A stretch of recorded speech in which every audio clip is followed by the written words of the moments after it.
Hello dear viewers, कैसे हैं जी? सब ठीक हैं, बढ़िया हैं। तो आज हम देखने वाले हैं जी टाटा ग्रुप की पूरी हिस्ट्री। कल हमने महिंद्रा M&M तो वो देखा था। अभी आज है जी टाटा। तो चलें स्टार्ट करते हैं जी, टाटा की हिस्ट्री देखते हैं। फुल हिस्ट्री के भरोसे का नाम है और आज हम टाटा ग्रुप की अमेजिंग सक्सेस जर्नी को ही शुरू से जानने वाले हैं। दरअसल यह सिर्फ एक प्राइवेट कंपनी की कहानी नहीं बल्कि 200 सालों के एक ऐसे लेगेसी की कहानी है जिसने इंडियन बिजनेस का चेहरा बदल दिया। टाटा ग्रुप ने देश को वो सब कुछ दिया जिसकी देश को जरूरत थी। देश का पहला steel plant, luxury hotel, hydro power plant, पहली एयरलाइंस, पहला कैंसर हॉस्पिटल और इसके अलावा भी बहुत कुछ। और दोस्तों, कहानी की शुरुआत होती है आजादी से लगभग 100 साल पहले, जब गुजरात के नवसारी में एक पारसी परिवार रहता था, नुसरवानजी टाटा और उनकी वाइफ जीवनबाई। नुसरवानजी अपने गांव से मुंबई जाकर कॉटन ट्रेडिंग का बिजनेस करते थे। 1839 में जब उनके इकलौते बेटे जमशेदजी टाटा का जन्म हुआ तो उनकी परवरिश और पढ़ाई पर भी उन्होंने काफी ध्यान दिया। वैसे तो जमशेद जी का बचपन नवसारी में ही गुजरा था, लेकिन 14 साल की उम्र में ही वह मुंबई आकर अपने पिता के बिजनेस में हेल्प करने लगे और एल्फिंस्टन कॉलेज से ग्रेजुएशन करते समय केवल 16 साल की उम्र में ही उनकी शादी हीराबाई से हो गई, क्योंकि चाइल्ड मैरिज उस दौर में एक आम बात हुआ करती थी। 1858 जब जमशेद जी 19 साल के थे और हमारा देश अंग्रेजों का गुलाम था। उस समय अमेरिका कॉटन का सबसे बड़ा प्रोड्यूसर देश था और अंग्रेज ज्यादातर कॉटन अमेरिका से ही इम्पोर्ट किया करते थे। लेकिन उसी दौरान अमेरिका में सिविल वॉर शुरू हो गया और वहाँ से कॉटन की सप्लाई बंद हो गई, जिसका असर यह हुआ कि इंडिया में कपास की डिमांड कई गुना बढ़ गई और जमशेद जी अपने पिता के साथ कॉटन ट्रेडिंग के बिजनेस में पूरी तरह उतर गए। उनके पिता बिजनेस में नई टेक्नोलॉजी को काफी जरूरी मानते थे और इसलिए उन्होंने टेक्सटाइल इंडस्ट्री को समझने के लिए जमशेद जी को दुनिया के कई अलग अलग देशों में भेजा, जिसका नतीजा यह हुआ कि जमशेद जी ने यूरोप, जापान, चाइना और यूनाइटेड स्टेट्स में भी अपने ब्रांचेस शुरू कर दिए। लेकिन गौर करने वाली बात यह भी है कि अभी भी हवाई जहाज और टेलीफोन की शुरुआत नहीं हुई थी। और जब एक बार जमशेद जी बिजनेस एक्सपेंशन के सिलसिले में हांगकांग के दौरे पर थे, तब उनकी आंखें खुली। उन्हें महसूस हुआ कि दुनिया हमसे काफी आगे है और देश को अगर दुनिया की बराबरी करनी है तो इंफ्रास्ट्रक्चर, एजुकेशन, टेक्नोलॉजी और एम्प्लॉयमेंट पर हमें काफी ध्यान देने की जरूरत है। जमशेद जी एक देशभक्त इंसान थे। उन्होंने एक ऐसा बिजनेस डेवलप करने का फैसला किया जो देश को आत्मनिर्भर बनाने के साथ ही लोगों को अच्छी शिक्षा और रोजगार भी दिलाए, और इसी सोच ने टाटा ग्रुप की बुनियाद रखी। साल 1868 21,000 रुपए कैपिटल के साथ जमशेद जी ने एक ट्रेडिंग कंपनी की शुरुआत की और साथ ही मुंबई में एक पुराने ऑयल मिल को खरीदकर अलेक्जेंड्रा के नाम से कॉटन मिल में कन्वर्ट कर दिया। हालांकि इस मिल को 2 साल तक चलाने के बाद उन्होंने इसे अच्छे मुनाफे में बेच दिया और जो पैसे मिले उससे मुंबई पोर्ट से 800 किलोमीटर दूर नागपुर में इम्प्रेस मिल नाम से एक कॉटन मिल की शुरुआत की। लेकिन उनके इस चौंकाने वाले फैसले का सबने मजाक उड़ाया, क्योंकि अगर देखा जाए तो उनका पूरा बिजनेस ही एक्सपोर्ट पर निर्भर था और मुंबई पोर्ट से 800 किलोमीटर दूर मिल लगाना किसी के समझ में नहीं आया। लेकिन जमशेद जी ने यह फैसला दुनिया घूमकर इकट्ठा किए अपने एक्सपीरियंस के आधार पर लिया था। दरअसल नागपुर में कॉटन का प्रोडक्शन होता था, सस्ते में लेबर मौजूद थे और ट्रेन से मुंबई पोर्ट की कनेक्टिविटी भी काफी अच्छी थी और यही रीजन था कि इम्प्रेस मिल ने कमाल कर दिया। सैकड़ों लोगों को रोजगार मिला और टाटा ग्रुप फेमस होने लगा।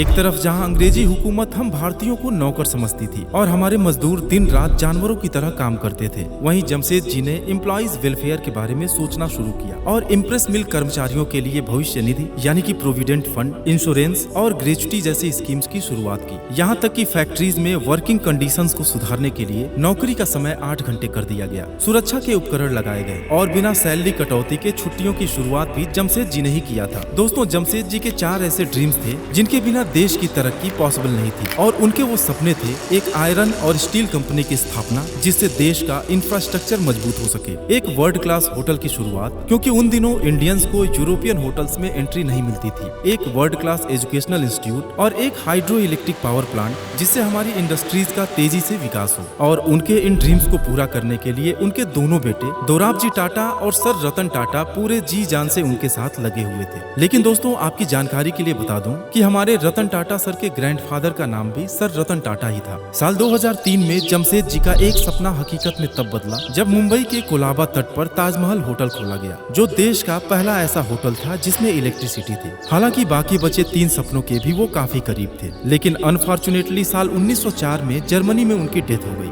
जमशेदजी टाटा के बाद उनके बड़े बेटे दोराबजी टाटा ग्रुप के चेयरमैन बने, लेकिन उनके ऊपर प्रेशर था अपने पिता के अधूरे काम को पूरा करने का, और काफी मुश्किलों बाद साल 1907 में उन्होंने टाटा आयरन एंड स्टील यानी कि टिस्को की स्थापना की, जिसे आज हम टाटा स्टील के नाम से जानते हैं। और आपको जानकर हैरानी होगी कि आज का जमशेदपुर, जिसे हम टाटा नगर के नाम से भी जानते हैं, उसे टिस्को एम्प्लॉइज के लिए साकची सिटी के नाम से दोराबजी ने ही बसाया था। दोस्तों, अब समय आ गया था जमशेदजी के बाकी बचे 2 सपनों को पूरा होने का, जिसे दोराबजी टाटा ने साल 1909 में इंडियन इंस्टीट्यूट ऑफ साइंस और 1911 में टाटा पावर की नींव रखकर पूरा कर दिया। दोराबजी को बिजनेस के अलावा गेम्स में भी काफी इंटरेस्ट था, और भारतीय खेलों को प्रमोट करने के लिए इंडियन ओलंपिक मूवमेंट की शुरुआत भी उन्होंने ही की थी। आगे चलकर जब भारतीय ओलंपिक संघ बनाया गया तो सर दोराबजी टाटा उसके पहले अध्यक्ष बनाए गए। दोराबजी टाटा की शादी मेहरबाई से हुई थी, जो फेमस साइंटिस्ट डॉक्टर होमी जे भाभा की रिलेटिव थी, लेकिन दुर्भाग्य से दोराबजी की कोई संतान नहीं हुई, और उन्होंने अपनी सारी प्रॉपर्टी एक ट्रस्ट बनाकर चैरिटी के लिए दान कर दिया, जिसे आज हम दोराबजी टाटा ट्रस्ट के नाम से जानते हैं। उनकी वाइफ मेहरबाई की कैंसर से मौत हुई, जिसके बाद दोराबजी ने स्पेशली कैंसर में रिसर्च के लिए लेडी टाटा मेमोरियल ट्रस्ट भी शुरू किया, और 1 साल के भीतर ही 1932 में उनकी भी डेथ हो गई। दोस्तों, दोराबजी टाटा ट्रस्ट ने डॉक्टर भाभा के एटॉमिक रिसर्च प्रोग्राम को भी काफी सपोर्ट किया था, और आज इंडिया के सभी वर्ल्ड क्लास टेक्निकल इंस्टीट्यूशंस को इस्टेब्लिश करने और उनके प्रमोशन में इस ट्रस्ट का मेजर रोल है। दोराबजी टाटा के छोटे भाई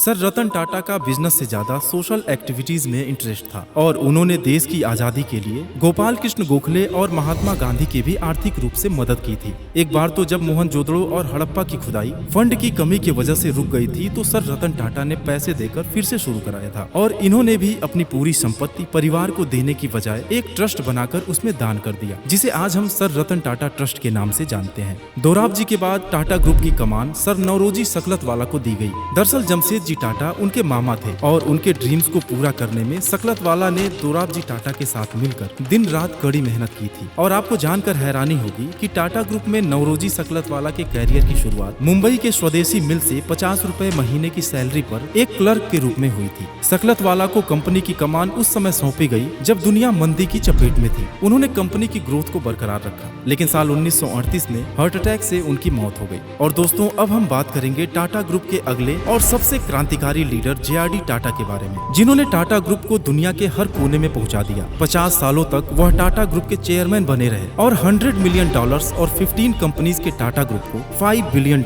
और 95 कंपनीज का ग्रुप बना दिया। वह देश के इकलौते इंडस्ट्रियलिस्ट थे जिन्हें भारत रत्न से सम्मानित किया गया। असल में जे.आर.डी. जी के टाटा ग्रुप का चेयरमैन बनने का किस्सा भी बड़ा दिलचस्प है। दरअसल उनके पिता रतन जी दादा भाई टाटा जमशेदजी टाटा के कजिन थे, और उनकी माँ सुजैन फ्रांस की रहने वाली थी, इसलिए उनका बचपन भी फ्रांस में ही बीता। और जब गवर्नमेंट के रूल के हिसाब से उन्हें 1 साल आर्मी में काम करना पड़ा, तो उन्हें बड़ा मजा आया, और उसी नौकरी को वह आगे भी जारी रखना चाहते थे। लेकिन उनके पिता ने साल 1925 में उन्हें इंडिया भेज दिया। जे.आर.डी. टाटा इस उम्मीद से इंडिया आए कि घर की कंपनी है और किसी बड़े पोजीशन पर काम करने को मिलेगा, लेकिन टाटा ग्रुप में परिवारवाद की कोई जगह नहीं थी। उन्हें बिना सैलरी के एज अ अप्रेंटिस काम पर लगाया गया, और धीरे धीरे उनके अंदर भी देश प्रेम और समाज के लिए कुछ करने का वही भाव पैदा हुआ, जिसकी शुरुआत जमशेद जी ने की थी। और साल 1938 में सिर्फ 34 साल की उम्र में टाटा ग्रुप की कमान उनके हाथ में आ गई। जे.आर.डी. टाटा की जिंदगी रोमांच से भरी हुई थी। वो कहते थे कि जिंदगी को थोड़ा खतरनाक ढंग से जीना चाहिए। उन्होंने फ्लाइट उड़ाने की ट्रेनिंग ली, और 1929 में उनको इंडिया का पहला कॉमर्शियल पायलट का लाइसेंस मिला। 1932 में जे.आर.डी. ने टाटा एयरलाइन की स्थापना की, जिसे 1953 में भारत सरकार ने एयर कॉर्पोरेशन एक्ट के तहत अपने कंट्रोल में लेकर एयर इंडिया का नाम दे दिया। इस तरह सरकार ने उनकी सबसे पसंदीदा चीज उनसे छीन ली थी। हालांकि जे.आर.डी. टाटा 1977 तक एयर इंडिया के अध्यक्ष बने रहे, और साथ ही टाटा ग्रुप के बिजनेस का विस्तार भी अलग अलग सेक्टर्स में करना शुरू कर दिया। 1939 में टाटा केमिकल्स की शुरुआत हुई, जिसके तहत शुरू किया गया टाटा नमक आज देश के नमक के रूप में जाना जाता है। 1936 में Tata institute of social science, 1941 में मुंबई में शुरू किया गया एशिया का पहला टाटा मेमोरियल कैंसर हॉस्पिटल, 1945 में टाटा मोटर्स, 1954 में वोल्टास, 1968 में टाटा कंसल्टेंसी सर्विसेज, और साल 1987 में टाइटन इंडस्ट्रीज की शुरुआत उनके कुछ रिमार्केबल अचीवमेंट्स हैं। और इस तेजी से बढ़ते एम्पायर की सबसे बड़ी वजह टाटा के एम्प्लॉइज थे।